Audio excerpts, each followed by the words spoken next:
হর হর মহাদেব। ওম নমঃ শিবায়। কেমন আছেন আপনারা সবাই? আমি দীপ্তেজবি মণ্ডল।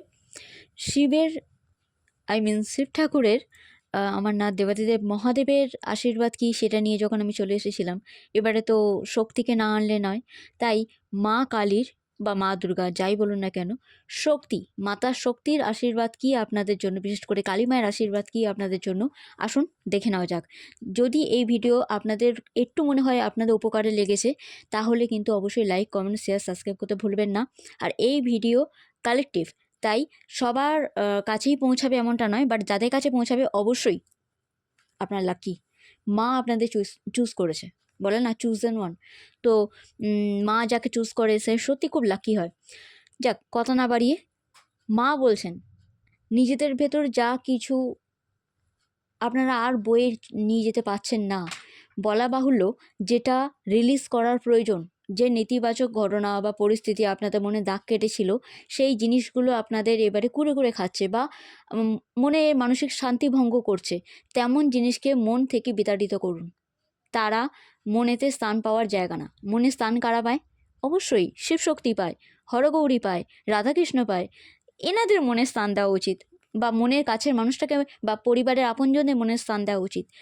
তো দুর্বলতা কিংবা রাগ কিংবা ঈর্ষা কিংবা নেতিবাচক কোনো জিনিস অবশ্যই মন থেকে বিতাড়িত করুন, তাড়ান। আর তার সাথে সাথে এই টাইমটা হচ্ছে নিজেকে দেখার টাইম। নিজের ভেতরে কি রয়েছে, কি নেই, কি কম, কি বেশি, সেটা সব কিছু দেখার টাইম। রাগ যদি বেশি থাকে, রাগটাকে কম করানোর চেষ্টা করুন। যদি খুব ইমোশনাল হয়ে থাকেন, যদি কোনো রকম কোনো কোমলতা ভাব নিজের মধ্যে না থেকে থাকে, তাহলে কোমল হওয়ার চেষ্টা করুন। মনটাকে কোমলতা দিয়ে ভরিয়ে তুলুন। আর তারই সাথে সাথে যদি এই সোসাইটিতে কিংবা নিজের পরিবারেরই কোনো কেউ আপনজন আপনাকে যদি না বোঝে, খুব কাছের মানুষ যদি না বোঝে, অনাদরে যদি বলে না যে মনের ইচ্ছা হলো, কিন্তু সামনের জনকে বলবো কি বলবো না সেটাই বুঝে উঠতে পারা যাচ্ছে না। কেন না, আগে যখন আপনি তাকে কোনো কথা বলেছিলেন, তখন সে উপহাস করেছে, আপনার সেই ইচ্ছাকে প্রাধান্য দেয়নি, যার ফলে আপনারা এবারে বলতে ভয় পাচ্ছেন। কিন্তু মা এখানে, মাতা শক্তি এখানে বলতে কি চাইছে? মা শক্তি বলছেন যে এইবারে কাউকে বলার কোনো দরকার নেই, নিজের জন্য নিজের স্ট্যান্ড নিন, নিজের জন্য নিজের ইচ্ছা নিজেই পূরণ করুন। নিজের খেতে ইচ্ছা করেছে, নিজেই রান্না করে নিজেকে খাইয়ে দিন। নিজেকে কিছু গিফট করার ইচ্ছে হচ্ছে, ইনকাম সেইভাবে করুন যেভাবে নিজেকে গিফট করতে পারবেন। নিজের দিকে এবার ধ্যান দিন। অনেক হয়েছে অন্যরা কি বললো সেই অনুযায়ী চলা, অনেক হয়েছে যে সমাজ কি বলবে সেই অনুযায়ী খেয়াল রাখা। এইবার পুরোপুরিভাবে নিজের ওপরে ধ্যান দিন যে আমার মন কি চাইছে। যখনই ভাববেন আপনি একা পড়ছেন, যখনই ভাববেন আপনার মনে কষ্ট কেউ বোঝার নেই, যখনই ভাববেন যে আপনাদের ভেতরের দিকে দেখতে দেখতে দেখতে হঠাৎ করে আপনারা হারিয়ে যাচ্ছেন কোথায়, যখনই ভাববেন যে কোনোভাবে কোনো দিকে কোনো কুলকিনারা খুঁজে পাচ্ছেন না, কোনো দরজা আপনার জন্য খোলা নেই, আপনি বড় একা পড়ছেন, আপনার কথা বোঝার জন্য কোনো মানুষ নেই, তখনই মাথায় রাখবেন যে মাতা শক্তি আপনার সাথে আছে, মাতা জগদম্বা আপনার সাথে আছে। আর মা কোনোদিন তার সন্তানদের একা ছাড়ে না, বিপদের মুখে ঠেলে দেয় না।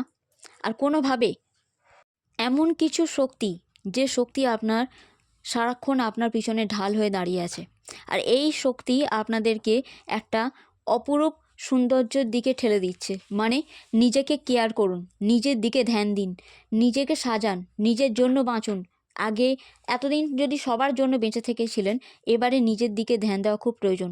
নিজের মনের ইচ্ছাগুলো নিজেই পূর্ণ করুন। আর তার সাথে সাথে মাতা শক্তির আগমন যাতে আপনাদের লাইফে ঘটে, তার জন্য প্রার্থনা করুন, মায়ের কাছে প্রার্থনা করুন। পাখিদের, বিশেষ করে টিয়া পাখি কিংবা যে কোনো পাখিদের খেতে দিন। পাখিদের খেতে মানে নিজের আগে, সকালবেলা যখন উঠবেন তখন নিজের আগে যেন পাখিদের আপনারা খেতে দেন। তাহলে দেখবেন মন খুলে বড় বড় গাছেদের সাথে, যদি আপনার কোনো কেউ না থাকে, আপনি যদি মনে করেন যে আপনি খুব একা, আপনার কথা কেউ বুঝছে না, এমন পরিস্থিতি কম বেশি মানুষের জীবনে আসে, তাহলে অবশ্যই আপনারা মোটা মোটা গাছের কাছে গিয়ে নিজের মনের কথা সেই গাছকে বলুন, সেই গাছকে ধরুন, হাত ধরে, দুটো হাত ধরে গাছের টাচ করে, আর সেই গাছকে নিজের মনের কথা খুলে বলুন। তাহলে দেখবেন একটা টাইমে নেচারে টাইম কাটাতে কাটাতে, পাখিদের খেতে দিতে দিতে আর মাতা শক্তির আশীর্বাদ নিতে নিতে, প্রকৃতি মাতা আপনার মনটাকে পুরো উন্মুক্ত করে তুলবে। আপনি যত সাজগোজ, মানে এটা নয় যে দামি দামি কোনো জামা কাপড় পরলাম বা কিছু না, সাজগোজ মানে নিজের মধ্যে করে নিজে খুশি হওয়া। আপনি যে কাজটা করতে খুব ভালোবাসেন সেই কাজ করুন। আর সবচেয়ে বড় কথা হচ্ছে, যে কাজটা করলে আপনার রাগ বাড়ে, যে কাজটা করলে আপনার মনে কষ্ট কোনো কিছু জেগে ওঠে, সেই কাজ থেকে বিরত থাকুন, দূরে থাকুন। তেমন ধরনের পরিস্থিতি, মানুষজনের থেকে অনেক দূরে দূরে থাকুন। একটু দূরে দূরে থাকবেন, দেখবেন আপনাদের মনের দরজা অটোমেটিক খুলতে শুরু করে দেবে। আর আপনারা যারা সিঙ্গেল আছেন, এই পয়েন্টে মা বলছেন আপনাদের মনের দরজা যদি না খোলে তাহলে কোনো পার্সনও আপনাদের লাইফে আসবে না। আপনার পার্টনার আসতে ওই জন্যই পাচ্ছে না। কিংবা যারা নো কন্ট্যাক্টে আছেন তারা আপনারা লাইফে পার্টনারকে আকর্ষণই করতে পারছেন না ওই একটাই কারণে, কারণ আপনাদের মনের দরজা খোলা নেই। তাই নিজেকে যেভাবে বললো মা, সেইভাবে মেসেজটা আপনারা সেইভাবে নিজের ওপরে অ্যাপ্লাই করুন। আর তবে দেখবেন মাতা শক্তি এখানে মহাবিদ্যা যেটাকে বলা হয়ে থাকে, মা এখানে বলছেন নিজের ভেতরে আবেগকেও যেমনি রাখবে, লজিককেও তেমনি রাখবে।